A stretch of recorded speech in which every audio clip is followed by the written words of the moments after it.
Last video में हमने किया था the writ of habeas corpus. इस वीडियो में हम करेंगे the writ of prohibition and the writ of सर्चुरारी।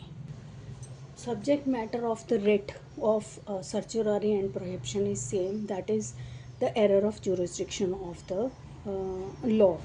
तो सर्चुरारी में क्या है, सपोज़ हमने कोई मैटर कोर्ट में फ़ाइल किया तो उसका डिसीजन आ गया, लेकिन पार्टी को लगता है कि द कोर्ट और द अथॉरिटी और एनी बडी और any person who has exercised the judicial or quasi-judicial function has not a jurisdiction, or there is a want of jurisdiction, or there is a jurisdiction which is not exercised properly.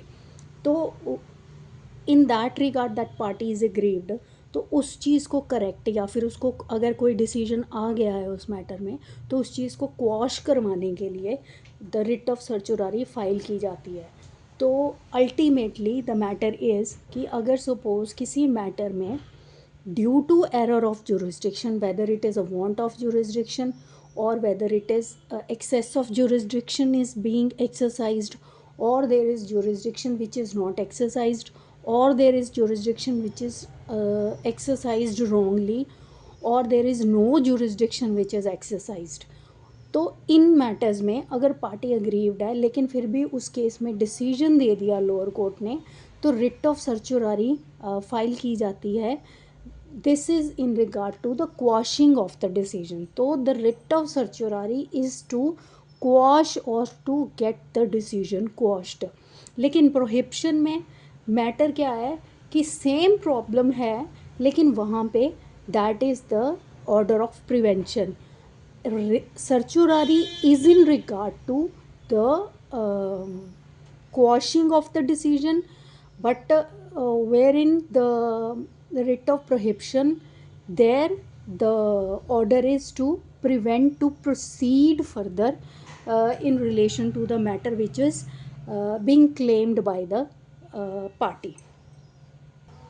I hope ये difference समझ में आया होगा। मैं एक बार और दोबारा बता देती हूँ।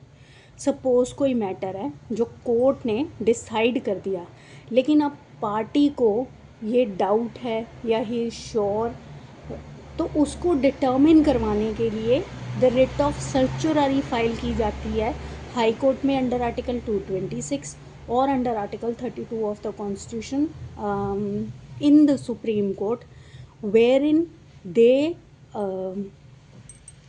want the court to determine whether the jurisdiction is properly exercised or not, or if they are in doubt that there is a doubt in regard to the jurisdiction of the case, they want to get it checked by the higher court, that is the high court under 226 or 32, the supreme court. And if the court finds that there is no jurisdiction, or there is a error of jurisdiction apparent on the face. Apparent on the face means on the face of it there was a jurisdiction error of jurisdiction, then the high court and the supreme court 226 and 32 respectively, they pass the order of the quashing of the decision. So certiorari is a order of quashing of the decision which is being declared despite of the fact that there was a error of jurisdiction. तो सर्चुरारी में court, high court या फिर supreme court determine करती है कि क्या वहाँ पे लोअर कोर्ट में जहाँ से डिसीजन आया है वहाँ पे एरर ऑफ जुरिस्डिक्शन था या नहीं था। If once it is prove that there was a error of jurisdiction on the apparent of the face on the apparent on, then they pass the order of the quashing of the decision. So this is certiorari. अब बाद में करेंगे हम difference, जब मैं बाद में एक पॉइंट बता दूंगी प्रोहिबिशन और सर्चुरारी का, लेकिन the main difference is the matter of the point of stages. दोनों में प्रॉब्लम सेम ही है, एरर ऑफ जुरिस्डिक्शन, लेकिन वहाँ पे जो ऑर्डर पास करेगी हाई कोर्ट या सुप्रीम कोर्ट 226 या 32 में, वहाँ पे स्टेज डिफरेंट होगी। So it's a process of the court where the high court review lower court decision. तो वही आ गया कि हमने एक अग्रीव्ड पार्टी ने डिसीजन आ गया मैटर में, लेकिन the party is in doubt that there was no jurisdiction, want of jurisdiction, excess of jurisdiction, or there was a jurisdiction but it is not exercised properly. Then they go to the Supreme Court or the High Court under Article 32 and 226 of the Constitution, wherein they get it checked by the Supreme Court or the High Court, whether there was a jurisdiction, whether to determine the fact of the jurisdiction being properly exercised or not. तो ये है.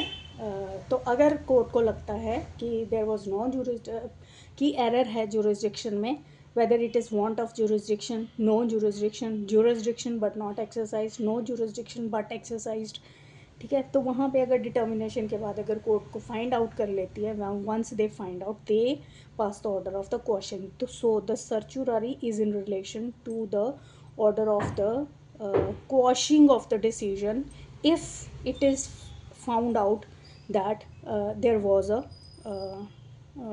error of jurisdiction of law. How it is different from appeal? तो 226 और 32 की जो writ jurisdiction है in the name of the certiorari, how it is different from appeal? तो 226 और 32 की जो रिट jurisdiction है वहाँ पे the court is to determine the error of jurisdiction, but appeal में the court what court does is they find out the fact finding, whether the evidence is being taken properly or not. ठीक है, appeal is a different issue and writ jurisdiction of certiorari is a different issue. तो किसके against लाई करेगी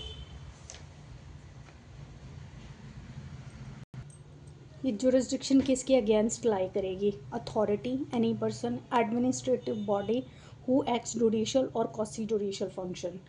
ठीक है, तो कोई भी अथॉरिटी, सपोज किसी अथॉरिटी ने एक्सेस ऑफ या एरर ऑफ जुरिस्डिक्शन कमिट किया, तो उसके अगेंस्ट वो जो डिसीजन देगी उसके अगेंस्ट रिट जाएगी. Any person, but it should not be a private person, it should be a public person. Administrative body who acts judicial और quasi judicial. कोई भी judicial और functions कौन से होंगे? judicial functions और quasi judicial functions होंगे जहाँ पे decision आया उसके against the writ of certiorari in relation to the determination of the fact of the error of jurisdiction. The aggrieved party files the writ of certiorari to get it checked, and once it is found out that there was an error of jurisdiction of the law, then they get it then they get the decision be quashed by the high court or the supreme court. अब किसके against लाई नहीं करेगा? Ministerial act. अगर कोई ministry ने कोई act पास किया है, then the writ of certiorari does not lie, availed only to remove or to adjudicate upon validity of the judicial acts or quasi judicial acts. Test क्या है? whether the authority has acted judicially or not. if the authority is empowered statutory when there is a dispute. तो हमें पता कैसे चलेगा, court को पता कैसे चलेगा कि एक्ट जुडिशियल होना? If the statute has empowered the person or the authority or administrative body to act under the statute, then it is a test of the fact that they have the jurisdiction. ठीक है, when there is a dispute between statutory authority and the party. So against whom the writ of certiorari does not apply, it is against the private body or the ministerial act. तो grounds हमने किया. grounds of writ of certiorari is to get the error of jurisdiction of law to be determined by the Supreme Court or the High Court under the writ of certiorari.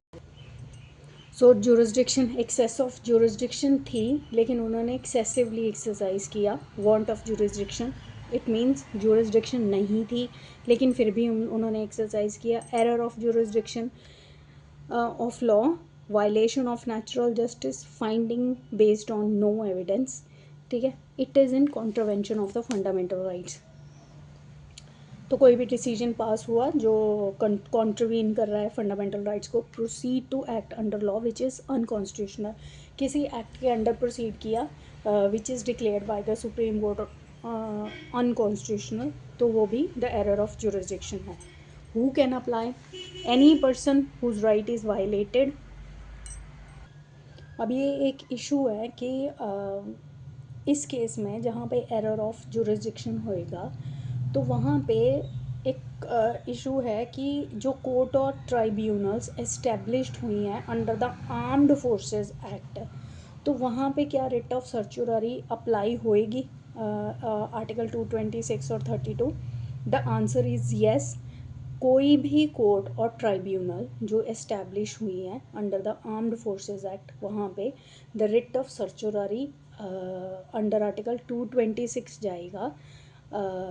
कोई भी suppose कोई court और tribunal establish हुई हैं जो armed forces act के under, ठीक है, तो वहाँ पे अगर सपोज़ डिसीजन आ गया उस मैटर में, लेकिन the parties aggrieved in relation और whether they have the doubt that there is error of jurisdiction in which the decision is being made, तो उस डाउट को क्लियर करने के लिए अब क्वेश्चन अराइज होता है कि क्या वो कोर्ट का डिसीजन और ट्राइब्यूनल का decision can be challenge under article 226. Answer is yes, it can be challenged under the 226 and 32 under the writ of certiorari, because 227 clause 4 itself says 227 is a supervisory provision of the High Court, supervisory power of the High Court, wherein 227 clause 4 itself says that 227 does not apply against the decision of the court और the tribunal established under the armed forces act. अगर party कोई aggrieved है उस decision में जो court और tribunal जो armed forces के अंडर एस्टेब्लिश हुई उस कोर्ट या ट्राइब्यूनल से, तो रिट तो 227 में नहीं जाएगा मैटर, 226 में जाएगा.